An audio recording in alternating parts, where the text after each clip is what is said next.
नमस्कार प्यारे मित्रों, एक बार फिर स्वागत है आपके अपने YouTube चैनल पर।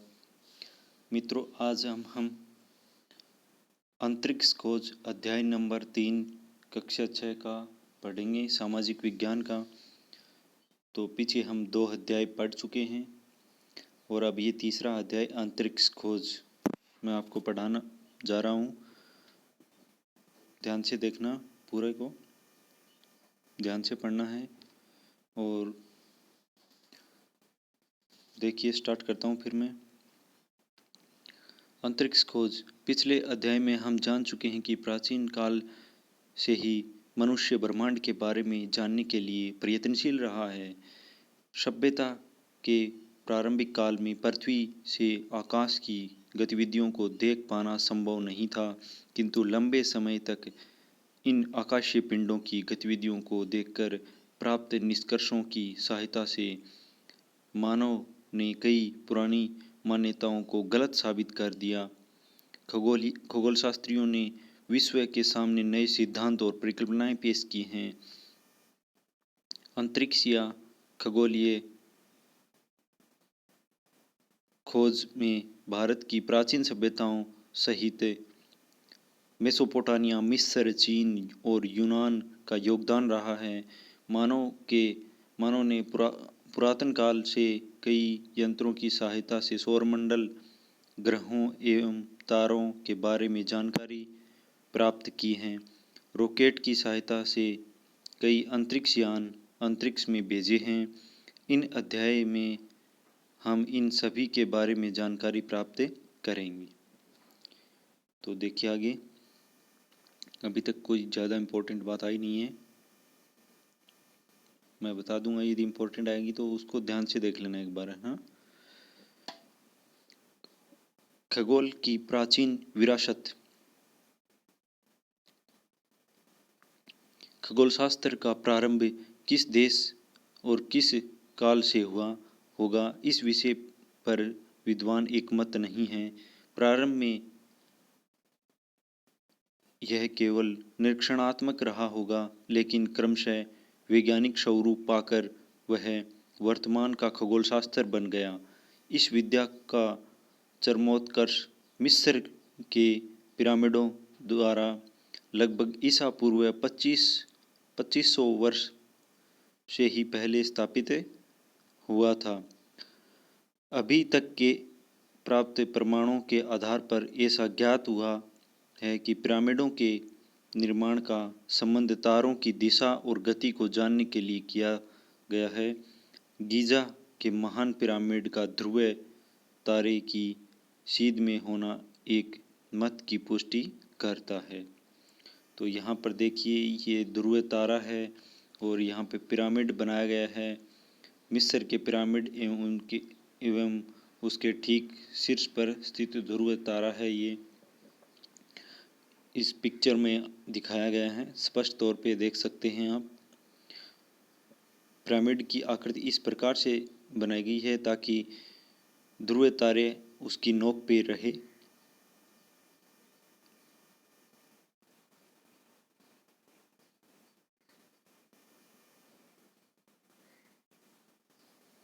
मिस्र एवं चीन का खगोलशास्त्र इतिहास स्पष्ट रूप से ज्ञात नहीं हो उसका है। फिर भी चीन में खगोलीय ज्ञान की शुरुआत ईसा पूर्व 6ठी शताब्दी से आंकी गई है। संपूर्ण पूर्वी एशिया के लिए चीनी खगोलीय विज्ञान बहुत ही महत्वपूर्ण था। वैज्ञानिकों का विचार है कि विश्व में सबसे पहले तारों की तालिका चीन में ईसा पूर्व 4ठी सदी में तैयार हुई थी। इसी आधार पर पश्चिमी अंतरिक्ष विज्ञान का प्रारंभ यूरोप के यूनान में संभव हुआ। अंतरिक्ष खोज का इतिहास। भारत के खगोलविद भी अंतरिक्ष की जानकारी प्राप्त करने के लिए प्राचीन काल से ही प्रयत्नशील हैं, जिनके प्रमुख रूप से आर्यभट्ट, वराहमिहिर, भास्कराचार्य द्वितीय हैं। आर्यभट्ट भारत के महान खगोलविद थे, जिनकी मान्यता थी कि पृथ्वी गोल है। उन्होंने पृथ्वी स्थिर नहीं है। यह बात ईसा पूर्व 5वीं सदी में ही बता दी थी। इसके घूमने के कारण ही हमें लगता है कि तारे उदय व अस्त होते हैं। उन्होंने पृथ्वी की परिधि लगभग 24,835 मील बताई थी, जो कि आधुनिक काल के भूवैज्ञानिकों द्वारा बताई गई परिधि 24,901 मील के लगभग बराबर है।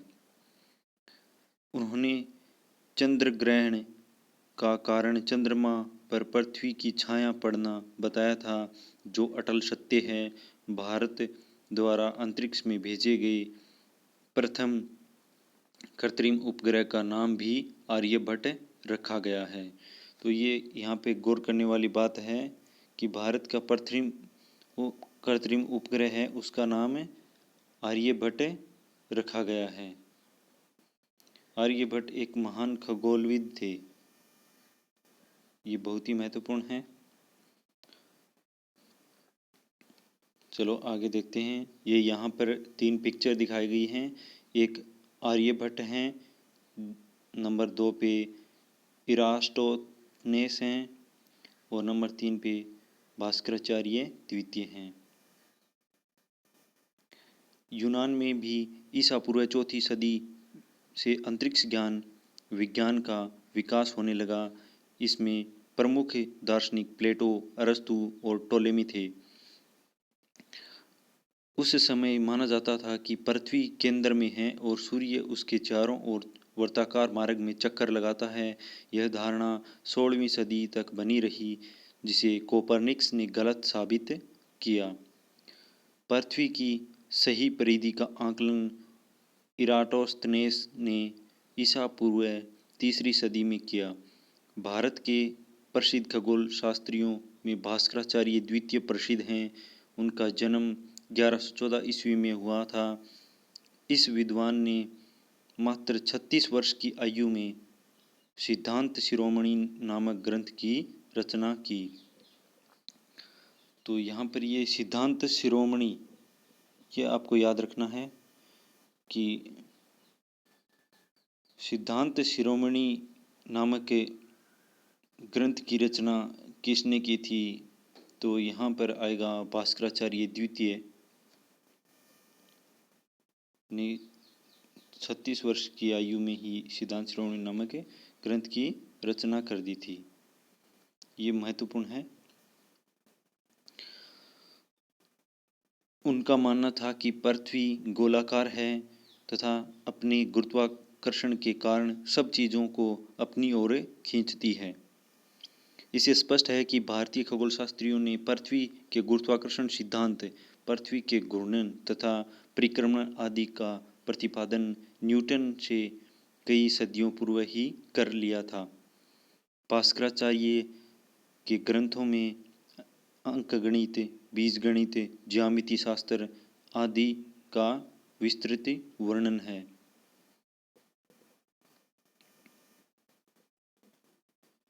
अंतरिक्ष जानकारी के साधन।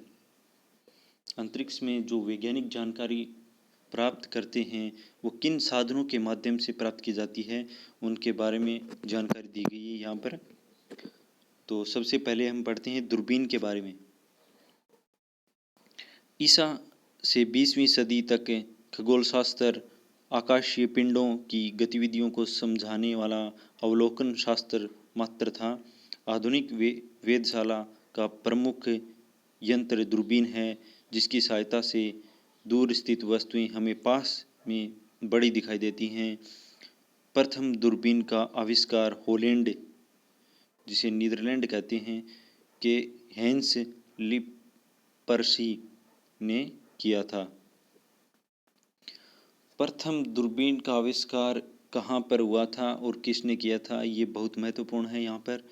तो ये प्रथम दूरबीन का आविष्कार हॉलैंड, नीदरलैंड के हैंस लिपरसी ने किया था। हॉलैंड और नीदरलैंड एक ही चीज़ है। वहाँ के जो लिपरसी हैं, उन्होंने इसका आविष्कार किया था। ये ध्यान में रख लेना आप थोड़ा। किंतु आकाशीय पिंडों को देखने में प्रयोग किए जाने वाले दूरबीन का आविष्कार इटली के गैलीलियो ने 1610 ईस्वी में किया था। जो इटली के गैलीलियो ने आविष्कार किया था वो तो आकाशीय पिंडों को देखने के लिए किया था, और जो हैंस लेपर्सी ने किया था वो दूर स्थित वस्तुओं को पास में देखने के लिए, बड़ी आकार में देखने के लिए किया था हॉलैंड के लिपर्सी ने। और गैलीलियो आकाशीय पिंडों के लिए दूरबीन का आविष्कार किया था। यहाँ पे ये अंडरलाइन कर लेना आप लोग। वर्तमान में भारत सहित रूस, अमेरिका, चीन, फ्रांस आदि देशों में बड़ी बड़ी दूरबीनों स्थापित की जा चुकी हैं, जिनकी सहायता से वैज्ञानिक अंतरिक्ष के बारे में नवीन जानकारियां एकत्र कर रहे हैं। इसी प्रकार की एक दूरबीन हमारे राज्य के उदयपुर शहर की फतेह सागर झील के टापू पर स्थापित की गई है, जो देश की सबसे बड़ी दूरबीन है। मास्ट मल्टी एप्लीकेशन सोलर टेलीस्कोप, इसका शॉर्ट में नाम मास्ट है। मल्टी एप्लीकेशन सोलर टेलीस्कोप नामक इस सौर दूरबीन की सहायता से सूर्य का अध्ययन किया जा रहा है। अपने राजस्थान राज्य के अंदर ये दूरबीन कहाँ पर है? जो उदयपुर शहर है, उदयपुर शहर की फतेह सागर झील है, उसके बीच में एक टापू बना हुआ है, वहाँ पर इस दूरबीन स्थापित की गई है। मास्ट है, हिंदी में इसे मास्ट बोलते हैं, जिसका फुल फॉर्म है मल्टी एप्लीकेशन सोलर टेलीस्कोप। इससे सूर्य का अध्ययन किया जा रहा है। ये यहाँ पर गैलीलियो की पिक्चर दिखाई गई है, और जिसे आकाशीय पिंडों को देखने के लिए जो दूरबीन बनाई गई थी 1610 में, उसकी पिक्चर दिखाई गई है। नीचे उदयपुर की फतेह सागर झील दिखाई गई है, उसके बीच में टापू बना हुआ है, जो वेधशाला वहीं पर भी है। आगे देखिए, वैज्ञानिक लगातार उत्तम किस्म की नई नई दूरबीनों का आविष्कार कर रहे हैं, जिन्हें कंप्यूटरों से जोड़कर खगोलीय पिंडों का अध्ययन अत्यंत शुद्धता से किया जा रहा है। दक्षिण भारत के कावलूर, तमिलनाडु नामक स्थान पर एक वेणु बापू दूरबीन को स्थापित किया गया है। अंतरिक्ष के रहस्यों को उद्घाटित करने के लिए वैज्ञानिकों ने अप्रैल 1990 में हब्बल अंतरिक्ष दूरबीन को अंतरिक्ष में स्थापित किया था। ये भी बहुत महत्वपूर्ण लाइन दी गई है यहाँ पर, एक बार दोबारा देख लीजिए। ये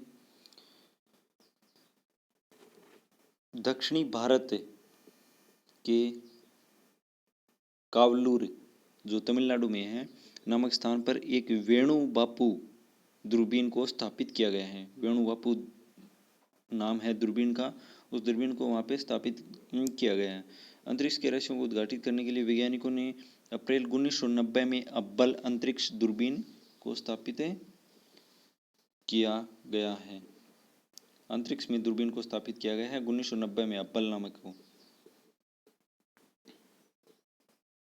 ये यहाँ पे नीचे पिक्चर दी गई है, वेणु बापू दूरबीन, जो तमिलनाडु के कावलूर में है, और ये इधर हब्बल अंतरिक्ष दूरबीन है जो अंतरिक्ष में स्थापित की गई है।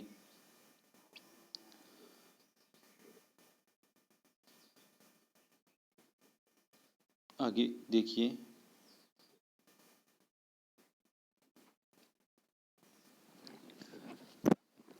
वेधशाला। अंतरिक्ष खोज में वेधशालाओं का महत्वपूर्ण स्थान रहा है। हम पिरामिडों के बारे में जान चुके हैं, हमारे देश में भी वेधशालाएं बनाई गई हैं। विद्वानों का मत है कि प्राचीन पाटलिपुत्र, नालंदा आदि स्थानों से तारों की गतिविधियों पर वेधशालाओं द्वारा नज़र रखी जाती थी। सवाई मान सिंह ने भारत, चीन, बेबीलोन और यूरोपियन ज्ञान के आधार पर वेधशालाओं का निर्माण दिल्ली के जंतर मंतर से प्रारंभ किया। उन्होंने सन 1724 में पहली वेधशाला दिल्ली में तथा 1734 में दूसरी वेधशाला जयपुर में बनाई। इसके अतिरिक्त बनारस, उज्जैन, मथुरा में भी वेधशालाओं का निर्माण करवाया। इसमें से जयपुर की वेधशाला सबसे बड़ी है। सवाई जयसिंह ने 3 नए यंत्रों का भी आविष्कार किया, जिनके नाम सम्राट यंत्र, जयप्रकाश यंत्र तथा राम यंत्र रखे। इनमें सम्राट यंत्र सबसे बड़ा और ऊंचा है। इसकी चोटी आकाशीय ध्रुव को सूचित करती है। आज लगभग 300 वर्षों बाद भी यह यंत्र समय बताने में सक्षम है। यहाँ पर जयपुर की वेधशाला की एक पिक्चर दिखाई गई है, जिसमें सभी समय वगैरह देख सकते हैं उनकी छाँव से, और भी तारों की आकृति, दिशा और सब कुछ इस वेधशाला में ज्ञात कर सकते हैं। कृत्रिम उपग्रह व अंतरिक्ष यात्री। वैज्ञानिकों ने विभिन्न उपयोगों के लिए कुछ ऐसे कृत्रिम पिंड अंतरिक्ष में भेजे हैं जो पृथ्वी के चारों ओर चक्कर लगा रहे हैं। इन पिंडों को कृत्रिम उपग्रह कहा जाता है। अंडरलाइन कीजिए इनको, कृत्रिम उपग्रह कहा जाता है। सामान्यतः धरातल से ऊपर की ओर फेंकी गई वस्तुएं पृथ्वी के गुरुत्वाकर्षण बल के कारण पुनः धरातल पर आ गिरती हैं। लेकिन अगर रॉकेट द्वारा कृत्रिम उपग्रह को इतना वेग प्रदान किया जाए कि वह पृथ्वी के गुरुत्वाकर्षण की सीमा को पार कर जाए तो उपग्रह पुनः लौटकर पृथ्वी पर नहीं आएगा।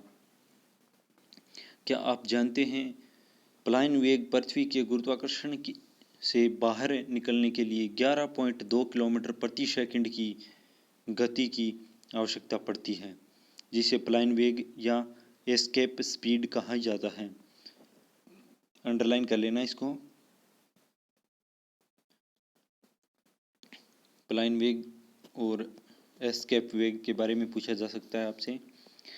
कोई भी व्यक्ति इतनी तेज गति से वस्तु नहीं फेंक सकता, परंतु अब हमने ऐसे शक्तिशाली रॉकेट बना लिए हैं जो ऐसा कर सकते हैं। इन रॉकेट से अंतरिक्ष यान भेजे जाते हैं जो नीचे नहीं आते।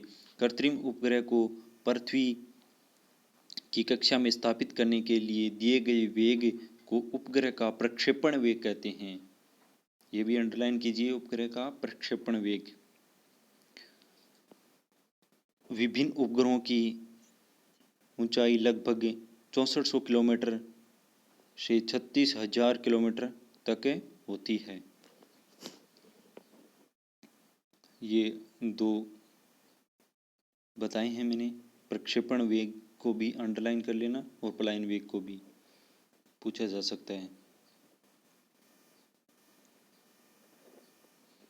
आगे देखिए, यदि किसी पिंड को हम पलायन वेग से कुछ कम वेग जैसे लगभग 8 किलोमीटर प्रति सेकंड से प्रक्षेपित करें तो वह पृथ्वी के गुरुत्वाकर्षण क्षेत्र से बाहर नहीं जाएगा, अपितु पृथ्वी के चारों ओर निश्चित कक्षा में चक्कर लगाने लगेगा।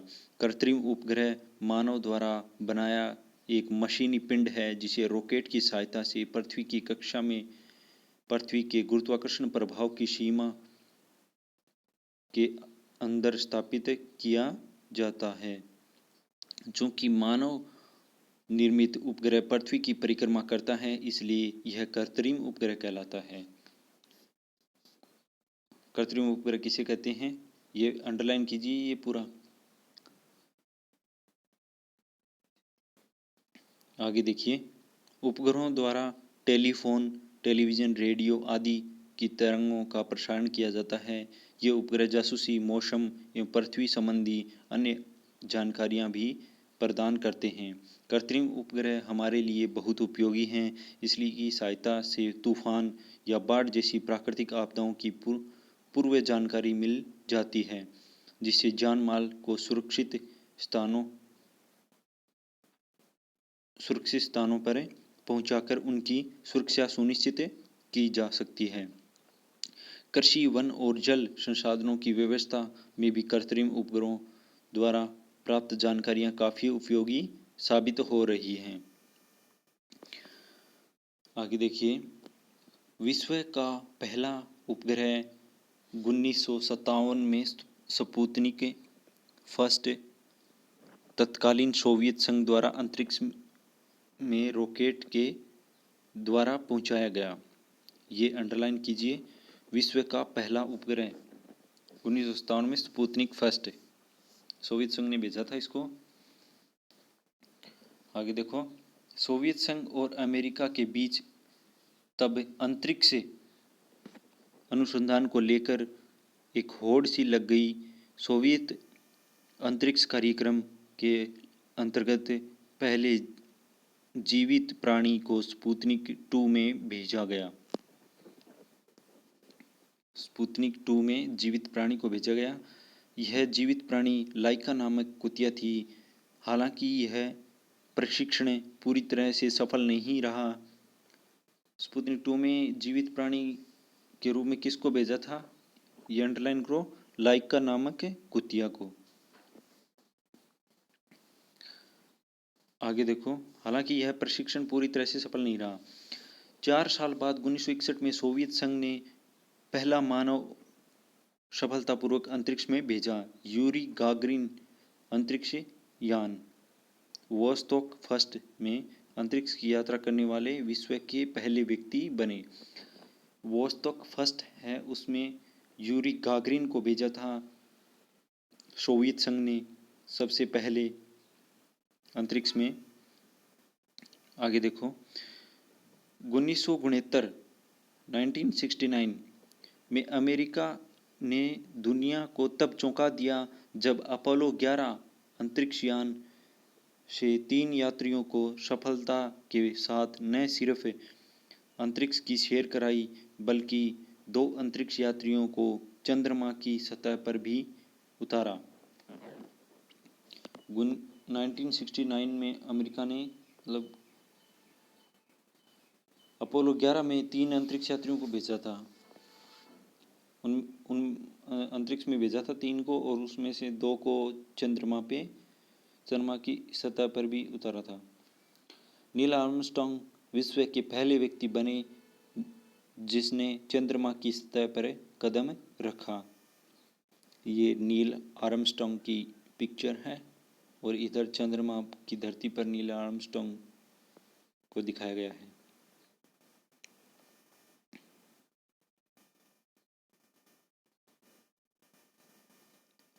आगे देखिए, भारत में सर्वप्रथम सन 1984 में अंतरिक्ष में यात्रा करने का गौरव भारतीय वायुसेना के राकेश शर्मा को मिला।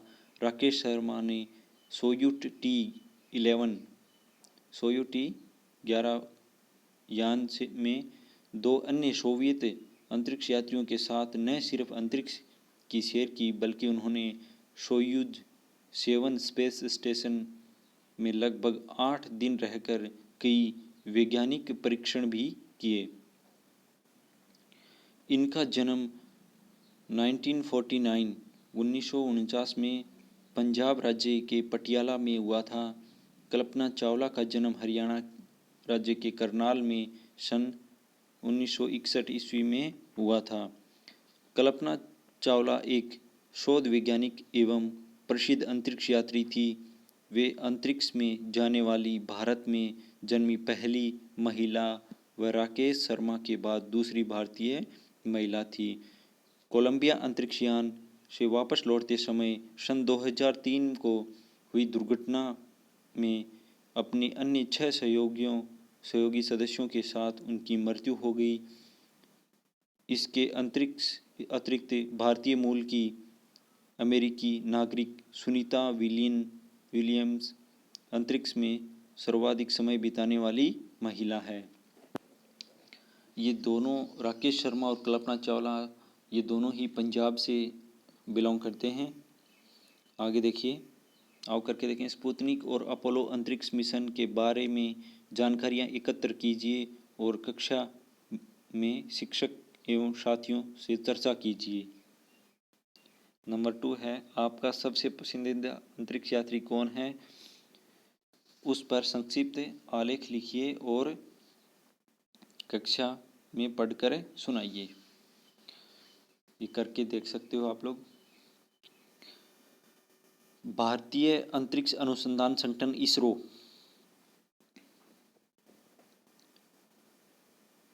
हमारे देश के प्रसिद्ध वैज्ञानिक होमी जहांगीर भाभा के नेतृत्व में सन 1962 में परमाणु ऊर्जा विभाग ने अंतरिक्ष अनुसंधान के लिए भारतीय अंतरिक्ष अनुसंधान संगठन का गठन किया।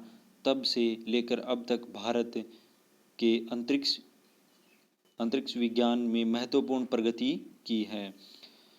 भारतीय अंतरिक्ष कार्यक्रम को गति देने का श्रेय विक्रम साराभाई को है। विभिन्न उपयोगों के लिए भारत के वैज्ञानिकों ने कई कृत्रिम उपग्रह पृथ्वी की कक्षा में स्थापित किए हैं। प्रथम भारतीय कृत्रिम उपग्रह का नाम आर्यभट्ट था। ये अंडरलाइन कीजिए। प्रथम भारतीय उपग्रह का नाम, कृत्रिम उपग्रह का नाम आर्यभट्ट रखा गया था, वैज्ञानिक गणितज्ञ आर्यभट्ट के नाम पर, जिसे अप्रैल 1975 में पूर्व सोवियत संघ के बेकानूर अंतरिक्ष केंद्र से प्रक्षेपित किया गया। इसके साथ ही भारत ऐसा करने वाला विश्व का छठा देश बन गया। इसका प्रमुख कार्य पृथ्वी के वायुमंडल का अध्ययन करना था। सन 1975 से अब तक भारत कई उपग्रह अंतरिक्ष में भेज चुका है। इसमें प्रमुख के नाम हैं भास्कर, एप्पल, इनसेट, रोहिणी, IRS, एडुसेट, हिमसेट, कार्टोसेट, रिसोर्ससेट, ओशनसेट, जीसेट, चंद्रयान, मंगलयान आदि। इन उपग्रहों की सहायता से दूरसंचार, प्रसारण, मौसम, जलवायु, सुदूर संवेदन, मानचित्रण, संसाधन आकलन, सूखा, बाढ़ एवं तूफान संबंधी पूर्वानुमान, रक्षा संबंधी गतिविधियां और कई अन्य सार्वजनिक एवं राष्ट्रोपयोगी कार्यों का संपादन सुचारू रूप से संभव होने लगा है। मंगल अभियान। मंगल ग्रह के बारे में जानकारी हासिल करने के लिए भारत ने मंगलयान नामक एक अंतरिक्ष यान नवंबर 2013 को आंध्र प्रदेश के श्रीहरिकोटा में स्थित सतीश धवन अंतरिक्ष केंद्र से प्रक्षेपित किया, जिसने लगभग 11 माह की यात्रा कर सितंबर 2014 में मंगल की कक्षा में सफलतापूर्वक प्रवेश कर लिया। पहले प्रयास में यह उपलब्धि हासिल करने वाला भारत विश्व का एकमात्र देश है। इसी प्रकार चंद्रमा का अध्ययन करने के लिए अक्टूबर 2008 में चंद्रयान नामक एक अंतरिक्ष यान को प्रक्षेपित किया गया है। ये यहाँ पर दो पिक्चर दी गई हैं। प्रक्षेपण से पूर्व मंगलयान और एस्ट्रोसेट का प्रक्षेपण। ये एस्ट्रोसेट का प्रक्षेपण है और इधर दिया गया है मंगलयान के बारे में। ध्यानपूर्वक देख सकते हो ये चीज़। तो ये महत्वपूर्ण चीज़ है यहाँ पे। पहली अंतरिक्ष वेधशाला। मंगलयान की सफलता के बाद भारत अब उन देशों की सूची में शामिल हो गया है जिनकी अंतरिक्ष में वेधशाला है। इसरो द्वारा श्रीहरिकोटा से अक्टूबर 2015 में देश की पहली अंतरिक्ष वेधशाला एस्ट्रोसैट को प्रक्षेपित किया गया। जो एस्ट्रोसैट है ये पहली वेधशाला है जो अंतरिक्ष में प्रक्षेपित की गई है भारत की तरफ से। इसे ब्रह्मांड का अध्ययन करने में मदद मिलेगी। भारत में पहले अमेरिका, रूस, जापान और यूरोपीय संघ ने भी अंतरिक्ष में अपनी वेधशालाएं स्थापित की हैं। आओ करके देखें, कृत्रिम उपग्रहों से होने वाले लाभों की सूची बनाइए। बना के देख सकते हो, ये दिया गया है, इसमें दिया भी गया है बुक के अंदर। और भारत के ने अब तक कौन कौन से कृत्रिम उपग्रह अंतरिक्ष में छोड़े हैं, इसमें से किन्हीं दो पर जानकारी एकत्र कीजिए। तो भारत ने बहुत सारे उपग्रह छोड़े हैं, उनकी लिस्ट भी दी गई है, उसमें से कोई भी दो की जानकारी आप लिख सकते हो। भास्कराचार्य द्वितीय, टोलेमी या आर्यभट्ट की जीवनी पर जानकारी एकत्र कीजिए। शब्दावली मैं आपको पढ़ा देता हूँ। ग्लोसरी। मिस्र के पिरामिड। प्राचीन समय में मिस्र में पत्थरों से मानव द्वारा निर्मित भव्य इमारत मिस्र के महान पिरामिड की ऊंचाई 554 फीट है। प्राचीन मिस्र में इसमें राजा और रानी के शव को सुरक्षित रखने के साथ तारों की स्थिति जानने के लिए किया जाता था। प्राचीन मिस्र में राजा और रानी के मतलब शव को, उनकी मृत्यु हो जाती थी, उसके बाद उनके शव को वहाँ पे रखने के लिए किया जाता था। दूरबीन। दूर की वस्तुओं को स्पष्ट देखने का यंत्र है दूरबीन। वेधशाला। खगोलीय पिंडों के सतत निरीक्षण और जानकारियां एकत्र करने का स्थान है वेधशाला। जो सवाई मानसिंह ने बनाई हैं वेधशालाएं, उनमें उन्हीं को कहते हैं वेधशालाएं। और कृत्रिम उपग्रह। मानव द्वारा बनाए गए उपग्रह कृत्रिम उपग्रह कहलाते हैं। एक मील में 1.6 किलोमीटर होता है। 1.5 किलोमीटर से 100 मीटर एक्स्ट्रा। तो ये मैंने आप लोगों को चैप्टर नंबर 3 करवा दिया गया है, और ये आप ध्यानपूर्वक पढ़ लेना, और फिर इसके बाद इसके क्वेश्चन आंसर करवा दिए जाएंगे नेक्स्ट वीडियो में। ये पूरा चैप्टर आसानी से आप लोग पढ़ सकते हो। तो सामाजिक विज्ञान के हम चैप्टर नंबर 3 को पूरा कर चुके हैं।